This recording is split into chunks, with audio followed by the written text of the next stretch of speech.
अगर आप किसी इंडस्ट्री में काम करते हैं और वहाँ पे जो इंस्ट्रूमेंट लगे होते हैं, चाहे वो कोई भी इंस्ट्रूमेंट हो सकता है, एफटी हो सकता है, flow transmitter, pressure transmitter, level transmitter या कोई भी अगर ट्रांसमीटर है और वो लगा होता है, तो आपने देखा होगा कि कुछ जो ट्रांसमीटर है वो काफ़ी हाइट पर लगे होते हैं और कुछ जो ट्रांसमीटर होता है वो काफ़ी लो लेवल पर लगे होते हैं। ऐसे नॉर्मल जो ट्रांसमीटर का जो हाइट होता है, जो इंस्ट्रूमेंट का जो हाइट होता है इंस्ट्रूमेंट इंस्टॉलेशन का, वो तो 1.5 मीटर होता है।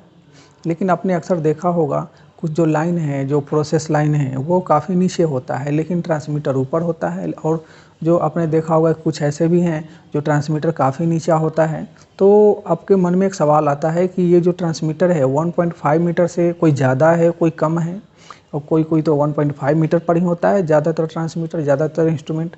तो ऐसा क्यों होता है, क्या कारण होता होगा, उसी के बारे में हम लोग बात करेंगे। हेलो दोस्तों, मैं श्रीकांत कुमार आपका बहुत बहुत स्वागत करता हूं इस US electronic and electrical channel पर। इस चैनल पर हम लोग इलेक्ट्रॉनिक से रिलेटेड, इंस्ट्रूमेंट से रिलेटेड बहुत सारी बातें करते हैं, बहुत सारी बातें सीखते हैं। तो आज हम लोग सीखेंगे कि ये जो ट्रांसमीटर होता है वो कोई 1.5 मीटर पर लगा होता है, कोई थोड़ा डाउन में भी होता है, कोई थोड़ा हाइट होता है। ऐसा क्यों होता है और इसका मतलब क्या होता है। कल्पना कीजिए आपको कोई ऐसा जॉब मिलता है कि आपको इंस्ट्रूमेंट जो है उसको इंस्टॉल करना है। आप इंस्ट्रूमेंट ले करके चले गए इंस्टॉल करने के लिए, और आपको ये पता नहीं है कि जो इंस्ट्रूमेंट है वो इंस्टॉल होगा, जो प्रोसेस लाइन है वो लिक्विड लाइन है या गैस लाइन है।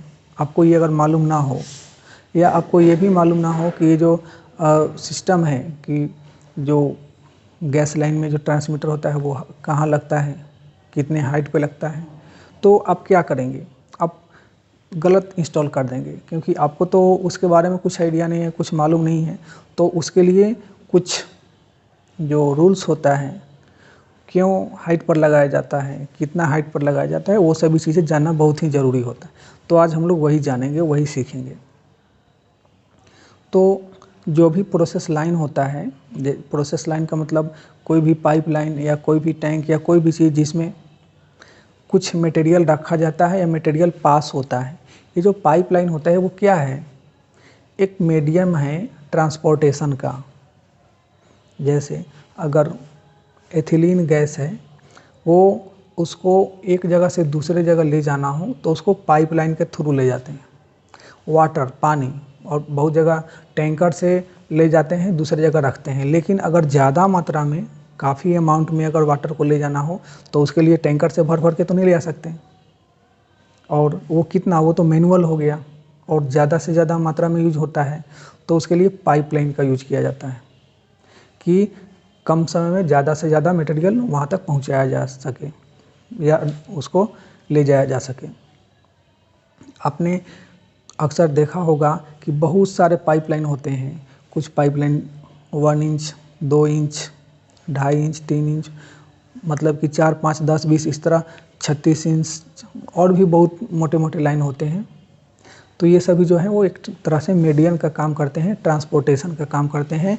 मटेरियल उससे पास होता है, कहीं से कोई मटेरियल आता है और आगे जाता है, या कहीं से कोई मटेरियल जाता है। आपने अक्सर देखा होगा किसी किसी लाइन के ऊपर लिखा होता है इनलेट आउटलेट, मतलब इसके अंदर से मटेरियल पास होगा और उस साइड से निकलेगा।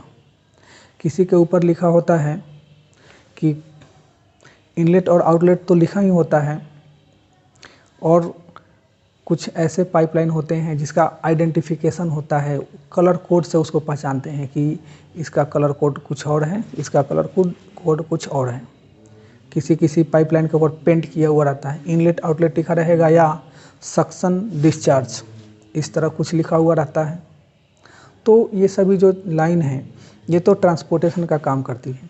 इसके अंदर जो भी प्रोसेस है, जो भी लिक्विड है, जो भी गैस है, उसको मेज़र करना होता है कि इसका जो प्रेशर है, टेम्परेचर है, इसका क्या फ्लो है, वो सबको मेजरमेंट करना होता है।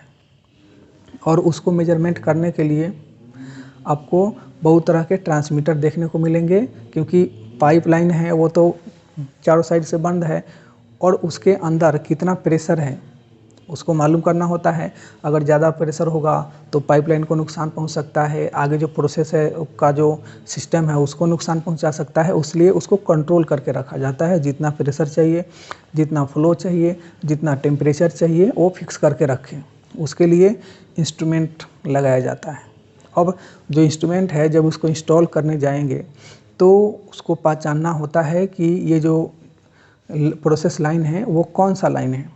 तो अगर गैस लाइन है तो उसका जो ट्रांसमीटर होगा वो प्रोसेस लाइन से ऊपर होगा, क्योंकि आपने अक्सर देखा होगा ये जो धुआं है वो क्या है, एक तरह का गैस है, और धुआं को देखते हैं वो हमेशा ऊपर की तरफ जाता है। क्यों? क्योंकि वो हवा से हल्का होता है और वो ऊपर की तरफ जाता है। तो उसी के कंसेप्ट में ये जो भी गैस लाइन होता है उसके जो ट्रांसमीटर लगाए जाते हैं, उसके जो इंस्ट्रूमेंट लगाए जाते हैं वो प्रोसेस लाइन से ऊपर लगाए जाते हैं। अगर आपने अक्सर देखा होगा कि कुछ जो ट्रांसमीटर हैं 1.5 मीटर पर तो लगते हैं, लेकिन उसको काफ़ी हाइट पर इंस्टॉल किया जाता है, क्योंकि प्रोसेस लाइन उधर से ही गया हुआ है, ऊपर ही है प्रोसेस लाइन। तो ट्रांसमीटर जो है वो प्रोसेस लाइन से ऊपर होगा। तो उसके लिए बहुत जगह तो कुछ अगर प्रोसेस लाइन ज़मीन के लेवल पर गया हुआ है तो उस प्रोसेस लाइन से ऊपर ट्रांसमीटर लगाएंगे, क्योंकि वो गैस लाइन है। अगर किसी रैक के ऊपर से जा रहा है तो उसका ट्रांसमीटर भी उसके ऊपर लगेगा, रैक पे ही लगेगा, लेकिन वो जो पाइप लाइन है, जो प्रोसेस लाइन है, उससे ऊपर लगता है। मतलब कि अगर कहीं भी अगर ट्रांसमीटर लगा हुआ है और वो लाइन से ऊपर है तो वो गैस लाइन में लगा हुआ है। मतलब उसके अंदर जो प्रोसेस है वो कुछ भी हो सकता है, वो नाइट्रोजन गैस हो सकता है, अमोनिया गैस हो सकता है, या कोई भी उसके अंदर गैस पास हो रहा है, चाहे वो एलपीजी गैस हो या कोई भी चीज़ हो। उसके बाद है जो दूसरा आता है वो लिक्विड लाइन। अगर लिक्विड लाइन का प्रोसेस लाइन है तो उसमें जो भी ट्रांसमीटर लगेगा वो प्रोसेस लाइन से नीचे लगेगा। आपने अक्सर देखा होगा कि 1.5 मीटर तो स्टैंडर्ड है हाइट इंस्ट्रूमेंट को इंस्टॉल करने का, लेकिन कहीं कहीं 1 मीटर पर भी ट्रांसमीटर को इंस्ट्रूमेंट को इंस्टॉल किया जाता है। कहीं कि आपने ये भी देखा होगा 500, 600, 400 हाइट पर भी इंस्ट्रूमेंट को इंस्टॉल किया जाता है। तो जो 600 और 500 हाइट पर इंस्ट्रूमेंट को इंस्टॉल किया जाता है वैसा क्यों होता है? क्योंकि वहाँ का जो प्रोसेस लाइन है वो काफ़ी डाउन है सरफेस लेवल से, और आपको जब इंस्ट्रूमेंट को इंस्टॉल करेंगे तो सरफेस ये जो उसका प्रोसेस लाइन है उसे नीचे इंस्टॉल करना पड़ेगा। इसीलिए स्टैंड के जो एक्सटेंशन है उसको छोटा बनाया जाता है। जो नॉर्मल स्टैंडर्ड है तो 1.5 मीटर है ही, लेकिन प्रोसेस लाइन के हिसाब से उसको इंस्ट्रूमेंट को इंस्टॉल किया जाता है लो में या हाई में, मतलब कि प्रोसेस लाइन से एबव या प्रोसेस लाइन से बिलो। तो कहीं भी अगर देखते हैं कुछ ऐसे ट्रांसमीटर हैं, कुछ ऐसे इंस्ट्रूमेंट है जो काफ़ी हाइट पर, मतलब क्योंकि कहीं से ना कहीं अगर वो जो इंस्ट्रूमेंट है उसमें ट्यूबिंग आया होगा, कहीं से ना कहीं से आया होगा, चाहे वो कैपिलरी ट्यूब हो या नॉर्मल ट्यूब हो, एसएस का ट्यूब हो, वो कोई भी ट्यूब हो, उसका कनेक्शन होगा टैपिंग पॉइंट से उस प्रोसेस लाइन से। तो उस प्रोसेस लाइन से अगर ऊपर है तो गैस लाइन होगा, इंस्ट्रूमेंट अगर ऊपर इंस्टॉल है तो।